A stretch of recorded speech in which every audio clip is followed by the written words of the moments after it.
O que é preciso para mover um oceano, para transformar a calmaria da maré em um monstro de fúria e destruição? A Terra, em sua vasta e complexa dança de placas tectônicas e forças geológicas, ocasionalmente nos lembra de seu poder monumental de uma forma terrível e inesquecível: o tsunami.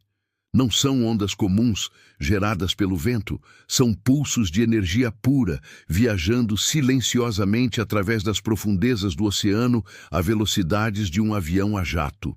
Ao se aproximarem da costa, essa energia se ergue, transformando-se em muralhas de água que podem apagar cidades do mapa em questão de minutos. Hoje vamos mergulhar nas histórias por trás dos 3 maiores tsunamis já registrados na história da humanidade. Não vamos classificá-los apenas pela altura de suas ondas, mas pelo seu impacto combinado. A escala do evento, o poder destrutivo e o número de vidas que foram tragicamente perdidas. Prepare-se para testemunhar a força mais avassaladora do nosso planeta. Esta é a história das Marés da Fúria. 26 de dezembro de 2004. Um dia após o Natal. Em praias e vilarejos costeiros de 14 países banhados pelo Oceano Índico, o dia começava como qualquer outro. Turistas aproveitavam o sol, pescadores preparavam suas redes e crianças brincavam na areia. Ninguém poderia imaginar que, nas profundezas do oceano, a Terra estava prestes a liberar uma energia equivalente a 23.000 bombas atômicas de Hiroshima. Às 7h59 da manhã, horário local, um terremoto de magnitude 9.1, o terceiro mais forte já registrado por sismógrafos, sacudiu o fundo do mar na costa de Sumatra. Uma gigantesca porção do leito oceânico, com cerca de 1.600 quilômetros de comprimento, foi subitamente empurrada para cima, deslocando um volume de água inimaginável. O gigante adormecido do Índico havia despertado. O primeiro sinal do que estava por vir não foi uma onda, mas a ausência dela. O mar recuou de forma drástica, como se a própria terra estivesse inalando. Em muitos lugares, pessoas fascinadas com o fenômeno caminharam para a área exposta, coletando conchas e peixes sem saber que estavam nos últimos minutos de suas vidas. Era a calmaria antes da tempestade perfeita. Então, ela veio. Uma linha escura no horizonte, crescendo a uma velocidade assustadora. Não era uma onda que quebrava e voltava. Era uma parede de água, um avanço implacável do oceano que não parava de chegar. Em Banda Aceh, a cidade mais próxima do epicentro, as ondas atingiram mais de 30 metros de altura, a altura de um prédio de 10 andares, e avançaram mais de 5 quilômetros para o interior. O que se seguiu foi o caos absoluto.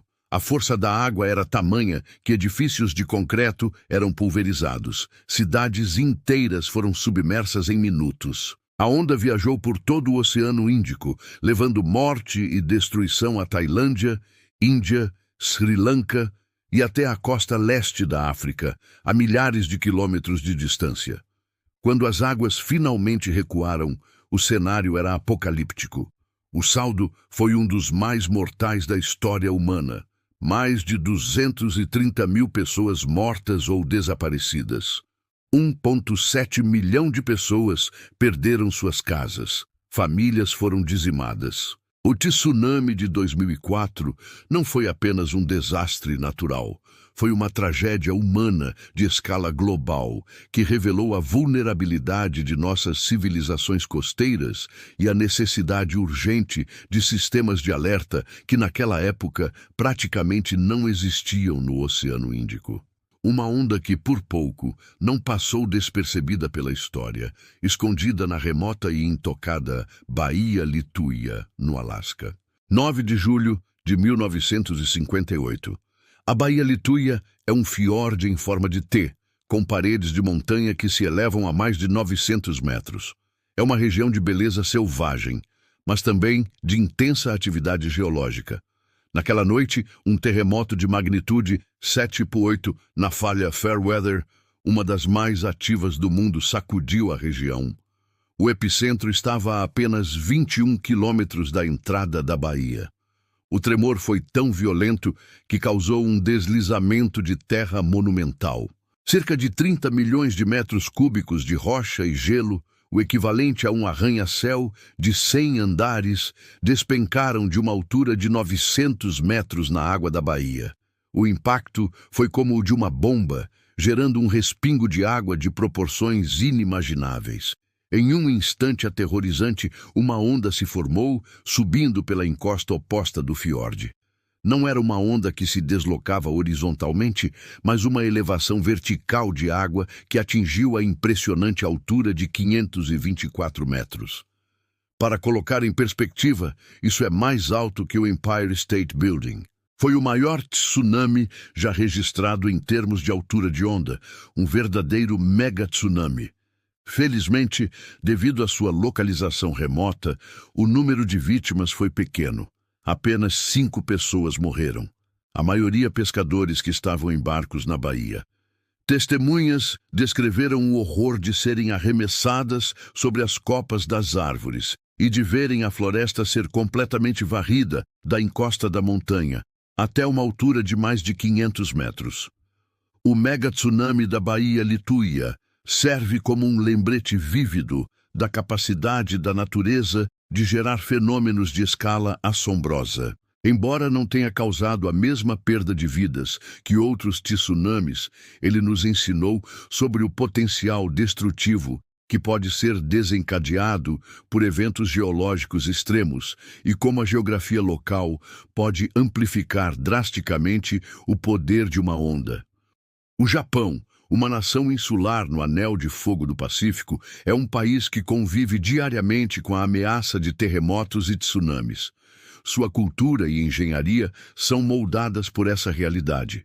No entanto, em 2011, a natureza lembrou ao mundo que, por mais preparados que estejamos, há forças que superam qualquer barreira humana. Em 11 de março de 2011, às 14h46, um terremoto de magnitude 9.0, o mais poderoso já registrado na história do Japão e o quarto maior do mundo, atingiu a costa de Tohoku. O tremor durou cerca de 6 minutos, um tempo agonizantemente longo que deslocou o fundo do mar em dezenas de metros e gerou um tsunami de proporções épicas. As ondas do tsunami, viajando a cerca de 800 km por hora, atingiram a costa japonesa em questão de minutos. Em algumas áreas, as ondas ultrapassaram os 10 metros de altura, varrendo tudo em seu caminho. Cidades inteiras foram engolidas pela água, transformando paisagens costeiras em um mar de destroços. O impacto foi devastador. Aproximadamente 18 mil pessoas perderam a vida e a infraestrutura foi pulverizada. Mas a tragédia não parou por aí. O tsunami atingiu a usina nuclear de Fukushima Daiichi, causando o pior acidente nuclear desde Chernobyl. A combinação de desastre natural e tecnológico amplificou o horror e os impactos a longo prazo. Os prejuízos financeiros foram estimados em 235 bilhões de dólares, tornando-o o desastre natural mais caro da história. Milhões de pessoas foram afetadas e a recuperação ainda é um processo contínuo. O tsunami de Tohoku foi um lembrete sombrio da interconexão entre as forças da natureza e as vulnerabilidades de uma sociedade moderna e tecnologicamente avançada. As histórias do Oceano Índico, da Baía Lituia e de Tohoku são testemunhos da força avassaladora da natureza. Cada um desses eventos, em sua própria magnitude e contexto, deixou cicatrizes profundas na paisagem e na memória coletiva da humanidade. Mas além da tragédia, eles também nos trouxeram lições cruéis, porém valiosas. Após o tsunami de 2004, a comunidade internacional acelerou a implementação de sistemas de alerta de tsunami em regiões vulneráveis, especialmente no Oceano Índico. Hoje, boias detectoras, sismógrafos e centros de monitoramento trabalham 24 horas por dia para prever e alertar sobre a chegada dessas ondas gigantes, ganhando minutos preciosos que podem salvar milhares de vidas. A tecnologia e a cooperação global se tornaram escudos contra a imprevisibilidade da natureza. Mas a tecnologia por si só não é suficiente. A educação e a conscientização das comunidades costeiras são igualmente cruciais.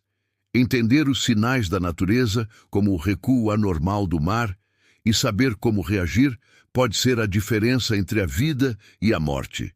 O Japão, com sua longa história de tsunamis, é um exemplo de como a resiliência e a preparação podem mitigar os impactos, mesmo diante de eventos extremos. Os tsunamis nos lembram de nossa pequenez diante da grandiosidade do planeta, mas também da nossa capacidade de aprender, adaptar e reconstruir.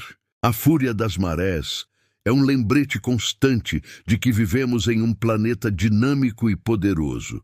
E é com respeito, ciência e solidariedade que podemos continuar a coexistir com essa força, protegendo o que é mais valioso, a vida humana. Se você gostou de aprender sobre a incrível força da natureza, não se esqueça de deixar seu like, compartilhar com seus amigos e se inscrever no canal para mais conteúdos fascinantes como este.